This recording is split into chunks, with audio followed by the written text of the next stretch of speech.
It's Spoilerin time. This show is built on the back of Cordkillers. Cordkillers is a show where we figure out the mechanics of how to watch stuff. This is the show where we've watched it and we get to talk about what we think about it. This week, we'll be talking about episode 3 of season 1 of Hannibal, Fargo, season 4, episode 10, and The Mandalorian, season 2, episode 5. I'm Tom Merritt. He's Brian Brushwood. Heck yeah, and we got special guest Jenny Josephson, who thinks she knows a thing or two about Star Wars properties, so we'll put her to the test. Find out next on Spoilerin time. All right, let's talk about The Mandalorian, episode 5 of season 2, The Jedi. Now, Jenny and I do a show called Let's Talk About Star Wars, and we have talked at length about this episode. So, Brian, maybe we should let you start us off. Man, I thought it was a bold move to be full-on corporate shill sponsored and name the kid Gugon. I don't even know what they were thinking. It's Grogu. Yeah, Gugon. That's like I said. No, it's a fertilizer product, not a sticky material remover. So remember 2 episodes ago when I was saying with the Bo-Katan episode that I was slightly, I was vaguely aware that there was some kind of cartoon crossover or whatever, and something about the writing or the nature of the story, like I was just vaguely aware of this gigantic Jupiter-sized shadow. And it's like, okay, like this is a fine story, but it just feels like there's all this somewhere out there or whatever. Your take at the time, Tom, was that might be more of a Brian problem, and I took that to heart, and I really was dialed in on it on this episode. And this one, if anything, is more tied into the gigantic Jupiter thing. But I think I've realized the Bo-Katan episode was a very small, self-contained pirates take a ship episode, and had nothing to do with our big story. Had nothing to do with their big story. It was a self-contained thing stuck between 2 Jupiters. And whereas this episode, our story was progressed. And I knew that this was related to the cartoon somehow, was not distracted in the least bit. I got things that I loved from The Mandalorian, starting with grit. They told us it was going to be a forest moon that we were going to go visit, prepped my mind, getting ready for some indoor action, immediately dead, desiccated, everything. I'm like, oh my God, this is great. And then, I thought that the guerrilla warfare from A Jedi Knight was interesting and good. I was briefly afraid that it's like, who's your master? I'm like, let me guess, this girl's a Sith or whatever. I even knew that, when they said Grand Admiral Thrawn, again, I've never seen Grand Admiral Thrawn in any of the animated properties, but familiar, love him from the books. So, to me, that was a nice twist because it didn't make her some Sith stuff. It made it like, oh, wait, they're actually playing into the rebounding that the Empire is possibly about to do.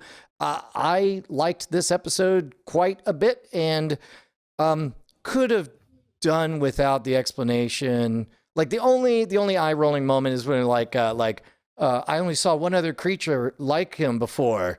I'm like, oh my God, they're going to do it. They're going to walk right past it. They're not going to wedge in an unnecessary single line of fan service dialogue, but they couldn't resist. They're like, he was a wise man named Yoda.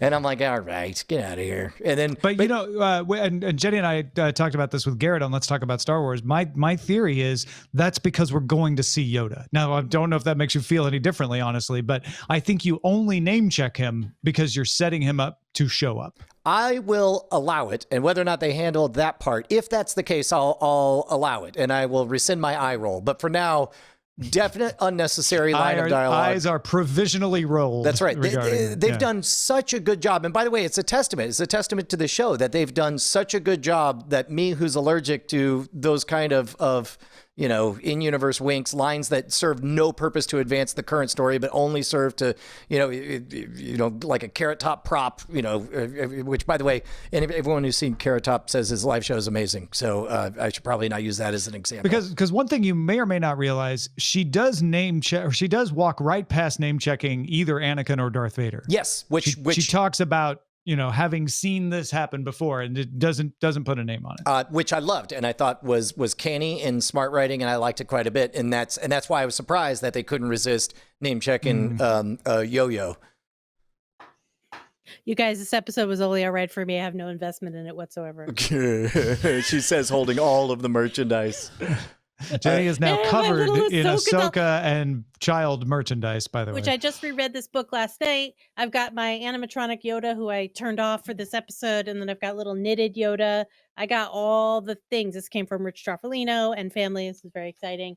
But here's the thing, as I put down. By the way, interesting story about this Ahsoka doll. My friend, who is a casual Mandalorian viewer, walked in and said to my house with a mask on yesterday and said, "How did you already get a doll of that character? She just showed up." And it was my moment of truth where I was just like, okay, Jenny, be kind, be generous. Understand that people have different levels of Star Wars viewing, and we're all coming from this as the same place. And I just said, well, she's been around for a while in the animated shows, and she's pretty rad. You should go check out these episodes. And so, what more can I say that I haven't said on Let's Talk About Star Wars, other than I think I had a little bumpy entry on Ahsoka Tano because she's in my mind one way and now she's something else. And the more I watch the episode, the more I'm totally fine with it. I think in a very Cordkillers way, as we talked about before, they're going to spin things off of this at the pace of I don't even know what is the fastest thing that spins.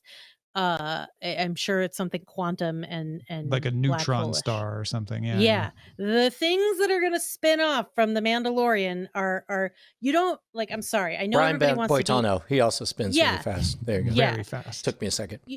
It's like you. I can't even tell you. Like, I know everybody wants to be in a Star Wars thing no matter what, because they all loved it growing up. And so that's why you're getting actors all over the place that are so well known and then they bite the dust after one episode. But I'm also telling you that they are being very fluid with time in The Mandalorian on purpose, which means that all of these people that you've seen take a blaster and go down are going to be back in some past flashback and or spin-off. They're doing this now that they've come up with this concept of the volume, right? That makes it very easy for them to shoot vast, expensive scenes relatively cheaply. They're going everywhere. We're just going to get everything. And I'm only putting in, once again, on a different show, my request for a super trippy, weird, non-structured, non-linear, Mr. Show level, non-narrative about the Force and Jedis. I want all the weird stuff. Tell me what the wills are. Tell me what, the first Jedi were. Take me to Tython. Take me to Jeddah. Take me to all these places. Get weird. That's the show I want. Otherwise, it's just going to get spun off at a fantastic rate. Tom. I liked it. Wow. Wow. Did you like it more or less than the Bo-Katan episode? I think I liked it a little more. They're pretty close though. I was one who thought Rosario Dawson got me as Ahsoka right from the beginning. I thought she did a great job inhabiting that character, better than I expected. Maybe my expectations were low.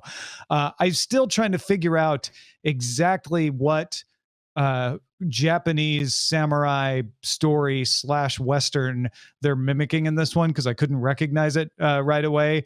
But I really think that paling in the shadow of Grogu's name and Ahsoka's appearance and Admiral Thrawn's reference, that a fantastic little, two people take on a walled city to free the people story kind of sneaked in there. And it was awesome. I thought this is probably some of the best fight scenes we've seen in The Mandalorian. Man, couldn't resist the we're not so different, you and I trope, could they? No, but I thought that was on purpose. I thought that was with a wink. Yeah, I thought that was with a wink too. You're not so different, you and I. Yeah. I think that that house behind the wall was very nice. Lovely landscaping. I wonder who does it. Okay, that feels like a wink. Now you got me distracted. Yes.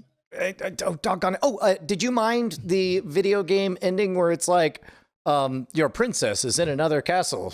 Go to new arc. Go to World 3-1. No, if I was going to be bugged by that, I'd be bugged by this whole series, right? Yeah. Well, the problem, Brian, you've accurately diagnosed it. And I say this, when I say that they have a Baby Yoda problem on the show, I say it with love. And Tom will have something sensible to say about it. But once they hitched their star to an adorable Baby Yoda, they were never going to be able to undo it. And this show will not end until that kid is passed off somewhere safe and all the narrative stuff that otherwise will come into this show has been dealt with. Because you can't soap opera baby him because he's too popular. Any show that doesn't feature the baby is going to feel lacking, and you're never going to hear the end of it.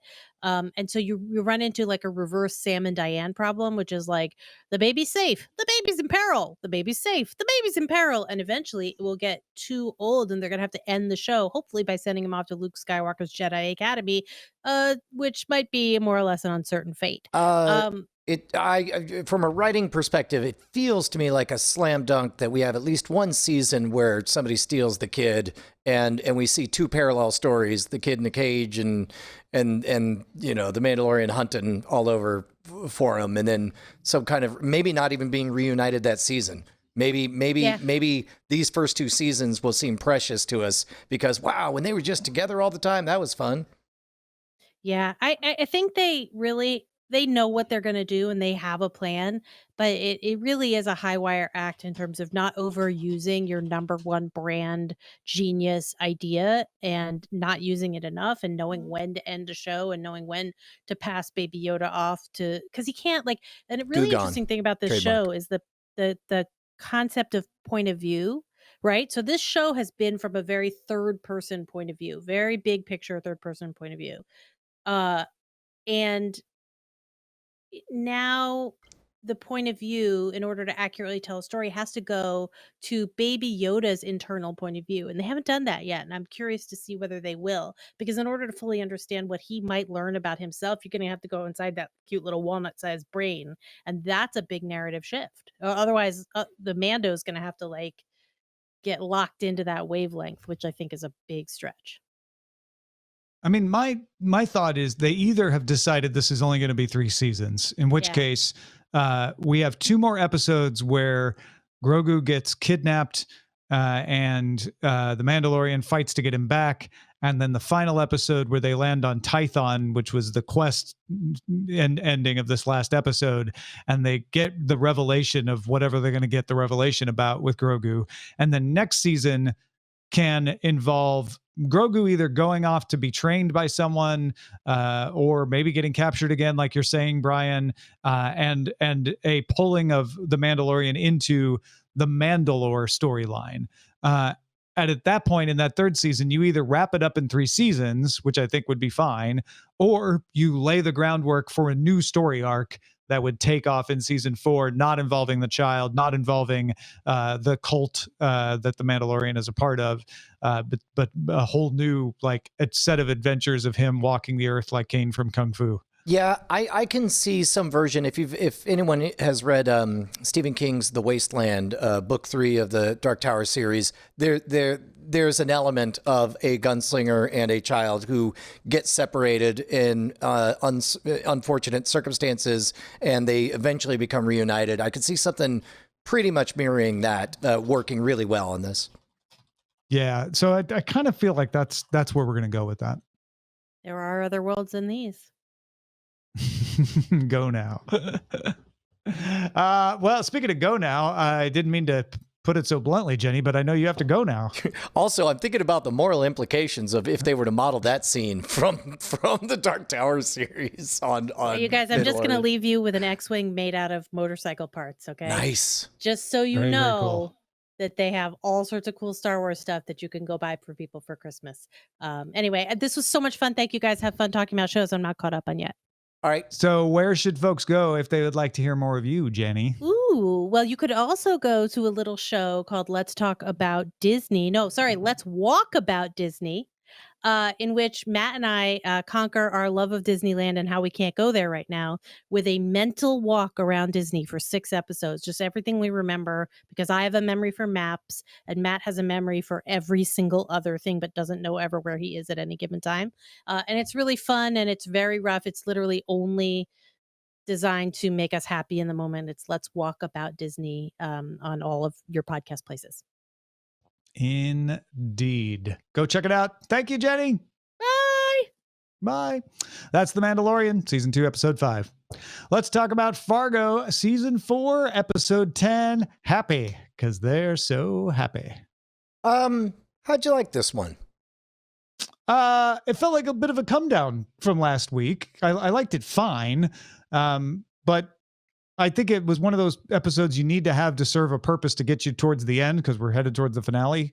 And so I find it less memorable than, an entire black and white episode with only a handful of characters.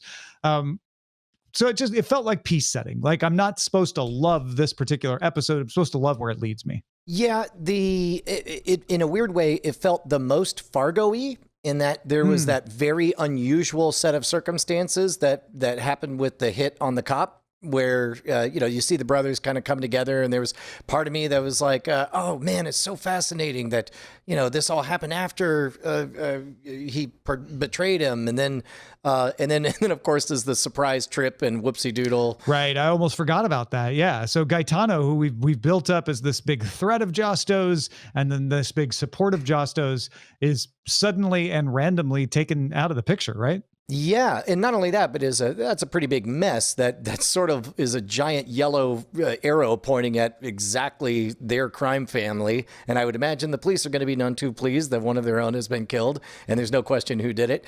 It was nice to. It was nice enough to see Satchel for a brief cameo, so that we know that he is walking the earth and will be some part of the story. It was a nice check-in, right? To be able to be like, okay, so he's still out there. He's still on the board. We haven't lost him. Yeah. The one thing that I don't think we've talked about very much is this season, maybe more than any other, is directly leaning on the supernatural.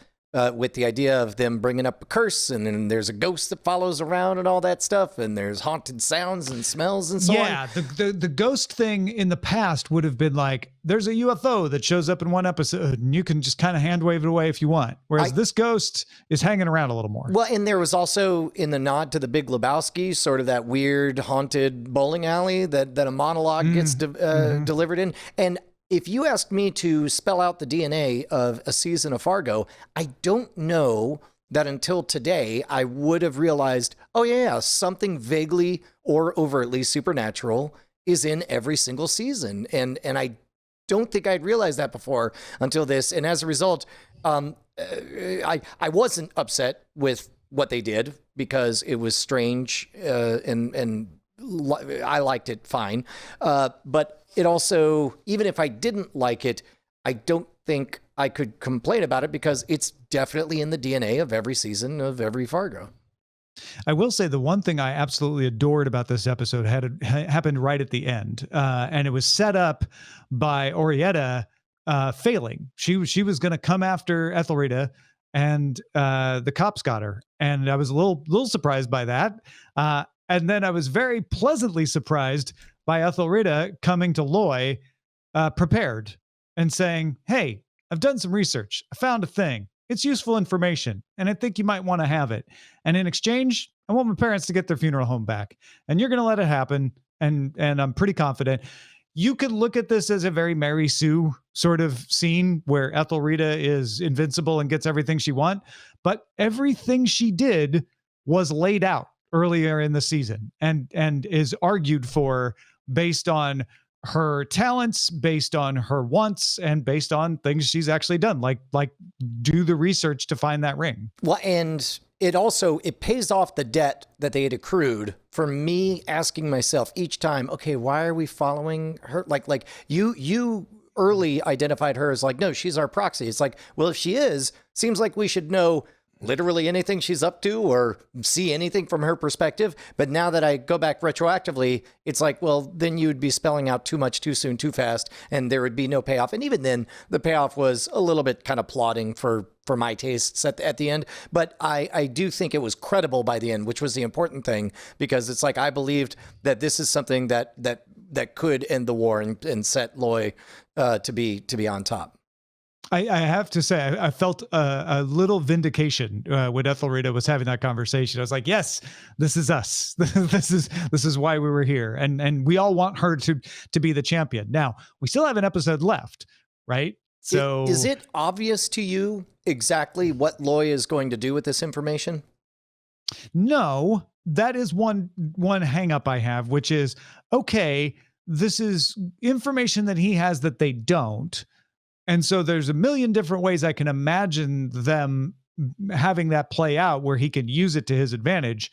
But it's not obvious. It hasn't been pointed out in the past of like, but if they knew about the ring, if they knew, that Orietta had killed, if they knew that, this would all come undone. So I'm a little foggy on that. I'm actually having a better time trying to think through, much like watching somebody else play chess and trying to noodle out what could you do with that. It's obviously very, very powerful, very, very important information. But what does he do? Does he grab Orietta and offer her to the Italians as payment? Does he use that to set up a little scam for them to fall into? Him having that ace in the hole, no idea what he's going to do with it. And that's a tasty place to be in a story. Well, and we know Josto is tied up with Orietta, but that's not in the evidence that Ethelreda gave Loy. Oh, that's right. So Loy doesn't know, but and Josto, so maybe, oh, wait a minute. So yeah, I could totally see something like that where he does a bargain with Josto. I can give you your father's killer. And he says, I will end the war right now. I will give you great payments. They do the deal. Then Josto gets the whoopsie doodle of who it is. And yeah, that's got to be where they go. Yeah. Yeah. All right. Anything else on Happy? No, outside of Happy, you seem to have a very minor role in this episode. Outside of to show up and say, yeah, we'll be your muscle. Psych, we're going to the other guys too. We really don't like you. Yeah. I mean, that was an example of what I was talking about earlier, where I'm like, okay, so we're setting up a thing that'll pay off in the next episode. And we spent a lot of time on that. Yeah. All right. That is Fargo episode 4. I'm sorry, episode 10 of season 4, Happy. Let's talk about Hannibal. Episode 3 of season 1, the first Hannibal episode where I started to see the outline of what would be special about this series. When did it become clear to you? I can't put a finger on a scene, but it was as I was realizing that it was toward the end, as I was realizing that Abigail was not the monster of the week. Abigail, we weren't having a monster of the week. We're still after the copycat killer, and we all suspect the copycat killer is Hannibal. And Hannibal knows that Abigail suspects, and that very clever moment where she says, "Let's role play this. Hannibal, you be the voice on the phone." I was like, okay, something's going down here. So maybe it was as early as that, but it was definitely by the time I know that Hannibal is going to somehow try to mentor Abigail while hiding all of this from everybody else, I realized that that's what this is going to be about. It's not going to be about, gosh, will Hannibal and Graham solve the case this week? And will Graham suspect what's really going on with Hannibal? It's going to be much different than that, I suspect. But just one quick note before I want to get Bryce's take. There's a lot of different names they could have named this episode. They named it potage, which we found out is a type of stew. A soup course stew. Could have done any kind of food, anything you want. Is it purely my imagination? Is it purely a coincidence that the word sounds so much like protege? Oh, it certainly looks like it's spelled P-O-T-A-G-E. And they are going in order. Like we have aperitif, then amuse-bouche, then potage. Next week is œuf, the egg. But there's room. There's room to adjust that. Like that was one of those out of the corner of my eye. After I finished the episode, I had to do a double take because it looked so. I actually was happy enough when because you texted saying, "Hey, I'm seeing the shape of this come together and I like it." And I only watching the first half of the episode, I was already happy enough with my interpretation of the shape of this being Hannibal. If there's one thing he loves more than killing people and eating them is an audience who truly appreciates how good he is at it. And so even if that was the shape of it, I was already pretty happy. The subtlety with which they handled, hey, I mean, I'm not saying you are a serial killer, but if you were, would you like to learn from the best? I didn't say that. Who said that? I didn't say I'm the best, but I'm just, hypotheticals here. We have to look out for each other. Hypothetically, let's say your father was really bad at something and I was really good. Whatever that may be. I told your father that we wanted to talk to him. The people wanted to talk to him. It's not a lie. Essentially what what did you think, Bryce? Because this was kind of an undoing of what you were singing the praises of last week. Yes, I was so they got me. I bought more into the idea of like, okay, a lot of new cases. Really, let's do a buddy cop thing. But I think it's a fine transition into doing a longer serialized story. The big standout moment for me was in that moment that we were talking about between Hannibal and the father's daughter, where you could just say the daughter. Most daughters have a father. Well, but most women are daughters. So that is true. Most of them are. Her name's Abigail.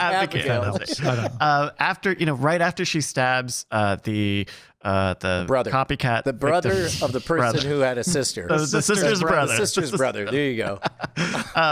And Hannibal shows up, and it's him talking to her while she's in that state of shock, and just like his whole Mads Mikkelsen is just so great in this role. Just the aura that he projects of like, I'm in the moment. This is me at 110%. I'm going to take control of the situation and the girl, and I'm going to use this to my advantage for my chaotic needs. And that was a moment where just, yes, this is Hannibal. This is like peak Hannibal actions, and I thought it was such a great. It feels like they nailed it, I guess, compared to other Hannibal media. It feels like they nailed it in that moment of showing off why he is so dangerous and why it is not over the top and it's not overt and it's not even forceful. He's very slyly guiding her into the position that he wants her to be in. And I thought that was the moment, at least for me, where this episode really, and the show, at least my perception of the show, turned. Are we led to believe that it was Abigail that did the second copycat murder, or is that more of Hannibal having a good time? I think that's Hannibal. The second one, the one in this episode. In the shed. Okay. Yeah. Well, because it occurred to me like... Because she said she hadn't shown them where the shed is, but I'm sure he can find us. Well, yes, but also if I were a serial killer looking for a mentor who suspects that Hannibal Lecter might be more than he appears to be and wanted to, let's say, audition, I might do something like take a friend who I have easy access to who matches the profile of the people that I helped my dad lure into stuff. And I might set that up as a demo reel, as sort of a direct, like, hey, if you're as good as I think you are, you'll instantly know this is me. And if you are what I think you are, you'll figure out a way to understand this is a resume. What's so funny is I recognize the possibility, and they make a point of framing Abigail in this way in the show, but I guess it was really until this conversation that I was like, no, she didn't do it. She's not. I mean, they're thinking that she did it, but obviously we're just waiting for the shoe to drop on Hannibal. But I guess you're right. Like it is totally possible that this is going to be a very budding relationship between Abigail and Hannibal. I'd call that about a 30% chance because I'm not sure what it gets you. It's a very powerful move for Hannibal to convince her that her self-defense killing wasn't self-defense. That if she hasn't killed anyone before, that feels really powerful of like, you killed him. And she's like, but it was self-defense. And he's like, what was it? And she's doubting, right? So for you, and if she's killed before, that's less of a revelation. It wouldn't work on her. Well, it might still work as like they won't believe you, right? Because that's the way he lays it out. Doesn't matter what you say, they may or may not believe you. And if she's killed before, that logic still works.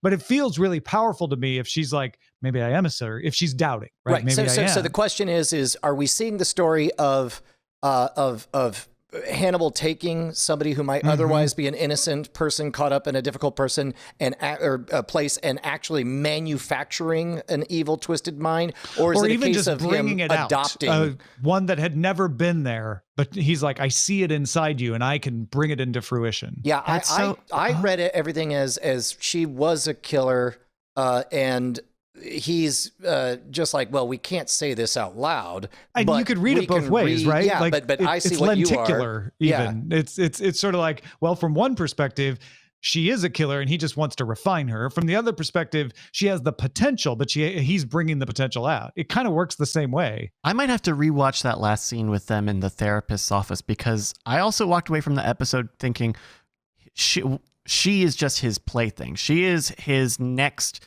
pawn to keep the FBI away from him as the first copycat killer. But that's true of every single thing in Hannibal Lecter's life. Yeah. Also, So I guess that's to say, I think that's his most important vision of her, as I walked away from it, rather than a protege or a collaborator or a partner. Oh, I think Hannibal has many important visions for almost everything he does. And he will love having her be his protege as long as it's useful for her to be his protege until the moment it's not. And then he will spend that dollar. yeah. And we may actually get to see that, maybe even this season. That's a good point. I mean, also, yeah, the pace of this show is good. I mean, a lot has happened in these 3 episodes. I don't know. Yeah, it's funny. I didn't feel that, especially in the first episode, but by now I'm like, oh, right. Yeah. There were things happening I didn't realize they were happening until now. yeah. Like I didn't realize that how important they were till now. For instance, Abigail. I thought that was just going to be Graham's kind of, his side distraction. Right. Like, oh, he's always feeling guilty about, and it turns out she has almost nothing to do with Graham. It's all about her and Hannibal, at least at this point. Also, clever trick that they've done is by so often snapping a scene to something totally bizarre and then revealing that it's a dream. I fully thought we were watching a dream sequence as she pulled open a box with a gun logo and pulled out a knife and then opened a bag and there's hair, and it's just like, well, this is all crazy dream. And then the dude showed up and then is killed. They're like, yeah, we get it. It's a dream. And then Hannibal is like, and then Hannibal's smashing heads. It's like he would do that. And then he's talking and I'm like, oh, you're not taking me. This isn't no. I mean, that was a real moment. And I kept going back and forth too. Because when he hit Dr. Bloom, I'm like, they wouldn't kill Dr. Bloom. And it's like, oh, he just knocked her out. He's smart. He's not going to kill her. Yeah. That would be too much. Yeah. Yeah. Although the one bit of, I don't want to say sloppy writing. I don't know what else you would do for this, but just to inject the word hits me at a lecture, reminding you that there was only one untraceable call that happened to come directly from a known construction site or something. Did I mention it was untraceable? Right. Because it couldn't. Yeah. Also, Freddie Lowndes, I'm okay with as a character, but she seems a little bit in the service of the story rather than justified on her own. This is the journalist? The press, the journalist. So I kind of feel like she's going to be Ground Lowndes at some point. Right. Ooh, I'm here for you to never, I'm the wild card. I'm the only, actually she is. She's the only real wild card. Like, I don't know if she's ultimately Scooby Gang or the devil. And also 2013, like maybe a little early, but right in calling the trend of like, why aren't there true crime bloggers? Because it seems like that's all she's interested is in covering, You know what she should have done? A serial podcast. Not a Monster of the Week podcast? No, serial. But anyway, yeah, I liked this episode of Hannibal. Yeah, I thought it was exciting. I'm excited. This is how a good murder mystery should feel. Exactly. All right, folks. That is a look at Hannibal season 1, episode 3. Next week, we will be talking about Mandalorian episode 6. We will be finishing off Fargo with its season finale. And we will be talking about episode 4 of Hannibal. You get these episodes earlier if you're a patron. Thank you for being a patron. If you're not a patron, you can fix that right now. Go to patreon.com/Cordkillers. See you next week.